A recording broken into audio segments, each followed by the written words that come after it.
మనం ఫ్లిప్కార్ట్ నుంచి అయితే ఫిలిప్స్ అయితే ట్రిమ్మర్ కొన్నాం అనమాట. దీన్ని ఒకసారి చూద్దాం మనం ఎలా ఉంటుంది. ఇదైతే బ్రీడ్ ట్రిమ్మర్ అనమాట. ఒకసారి చూద్దాం దీంట్లో ఏమేమి వచ్చినాయి, ఏంది యాక్సెసరీస్ అనేది.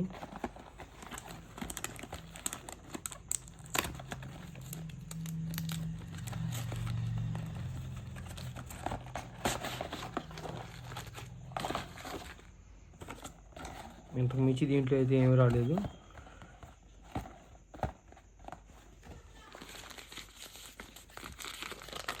ఇదైతే దీనైతే ఫిలిప్స్ ఇది ట్రిమ్మర్ అనమాట. ఎలా చేసుకోవాలి ఏంది అనేది కూడా ఉంటుంది అనమాట. దీంట్లో పాయింట్ టు పాయింట్ మనం బ్లేడ్ ఎలా సెట్ చేసుకోవాలి ఏంటి అనేది దీంట్లో అన్నీ ఉంటాయి అనమాట. దీంట్లో పాయింట్ టు పాయింట్ ఉంటుంది. దీంట్లో మనం ఎలా ఛార్జింగ్ పెట్టాలో కూడా దీంట్లో మాన్యువల్స్ కొన్ని కండిషన్స్ ఉంటాయి అనమాట. అలా పెట్టి అలా ఛార్జింగ్ పెట్టాలి. ఇట్లనే మనం ఫిలిప్స్ని ఎలా సెట్ చేసుకోవాలి, మనం ఎలా ట్రిమ్మర్ చేయాలి, ఎలా ఏంది అనేది కొన్ని గైడ్లైన్స్ అయితే ఉంటాయి. ఆ గైడ్లైన్స్ మనం అయితే ఫాలో అవ్వాలి. దీని తర్వాత ఇంకోటి ఉంది దీంట్లో మ్యాలెట్. ఇది అయితే అన్ని భాషల్లో ఉంటుంది అనమాట. చైనా, జపాన్, కొరియా, అరబ్ అన్ని కంట్రీ లాంగ్వేజ్లు కూడా ఈ పేపర్లో అయితే ఉంటుంది అనమాట. ఈ పేపర్ మనం చదువుకోవచ్చు. అన్ని కంట్రీ లాంగ్వేజెస్ కూడా ఉంటాయి అనమాట. ఇంక్లూడింగ్ ఇండియాలో కొన్ని లాంగ్వేజ్లు ఉండవు, తెలుగు అట్లాంటి హిందీ అలాంటివి ఏమి ఉండవు అనమాట. ఓన్లీ లోకల్ లాంగ్వేజ్లు మాత్రమే ఉంటాయి. అవుట్ ఆఫ్ కంట్రీ లాంగ్వేజ్లు చైనా, జపాన్, థాయిలాండ్, ఇంకా అన్ని కంట్రీలు అయితే ఉంటాయి. అసలు అయితే మెయిన్ ప్రోడక్ట్ చూద్దాం ఎట్లా అనేది.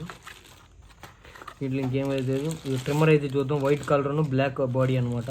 ఇదిగోండి బ్రష్ ఒకటి, ఇది చార్జర్. ఇదేమో బీ టైప్ టు మామూలుగా ఇది ఓల్డ్ పిన్ అనమాట. దీన్ని ఏదో అంటారు సంథింగ్ బీ పిన్ అనుకుంటుంది. ఇది ఓల్డ్ వర్షన్, ఇది నాకు తెలిసి ఐ థింక్. దీంట్లో బ్రష్ కూడా ఉంది. ఇట్లానే ట్రిమ్మర్ ఒకసారి చూద్దాం.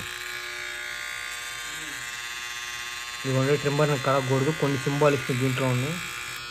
అట్లానే ఇవి పాయింట్స్ అనమాట. ఇవన్నీ 1, 2, 3, 4, 5 అట్లా ఇక్కడ పాయింట్స్ అడ్జస్ట్ చేసుకుంటే ఇది కొంచెం అడ్జస్ట్ అవుతూ ఉంటుంది అనమాట. మనం మ్యాక్సిమం 10 ఇంచ్ దాకా బ్రీడ్ని అయితే చేసుకుని ఉండిద్ది అనమాట. ఇది బాగుంటుంది. ఇది రిమూవింగ్ కూడా చేయొచ్చు. దీంట్లో కొన్ని గైడ్లైన్స్ అయితే ఉన్నాయి అనమాట. వీటిని కడగకూడదు, ఏం చేయకూడదు. మనం పాత పద్ధతిలో కడిగినామంటే ఇది ఇంకా షెడ్కి పోయింది మైక్. ఇంకా ఇది ఇంకా ట్రిమ్మర్ షెడ్కి పోవడం గ్యారంటీ పక్కాగా. ఓకే, ఇదే రివ్యూ. Thank you.